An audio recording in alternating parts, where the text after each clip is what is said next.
வந்துட்டு 5th standard படிக்கும்போது மூக்கு குத்தினேன். எப்படின்னு சொல்லி பார்த்தீங்கன்னா, குரூப்பாக சேர்ந்து ஒன்றா போனோம். கிட்டத்தட்ட ஒரு 5 பேர் நினைக்கிறேன்.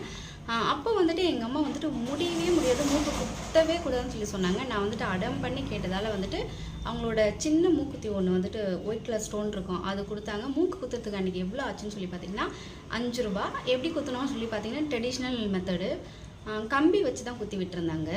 ஒன்ஸ் வந்துட்டு மூக்குத்தி குத்தணும்னு முடிவு பண்ணிட்டீங்கன்னா நீங்கள் வந்து நல்லா தெளிவாக இருங்க. ஏன்னா ஒரு வாட்டி நீங்கள் குத்திட்டு அதுக்கப்புறம் வேணான்னு நீங்கள் முடிவு பண்ணிட்டீங்கன்னா அந்த மூக்குத்தி எடுத்துடலாம். ஆக்சுவலாக அந்த ஓட்டை கூட போயிடும், ஆனால் உங்களுக்கு அந்த மூக்கு குத்தின மார்க் இருக்குல்ல, அந்த ஓட்டை அப்படியே தெரியும். நம்ம டைமில் குத்துறது ஓகே தான், ஏன்னா சீக்கிரமாக காயம் ஆறிடும்னு சொல்லுவாங்க.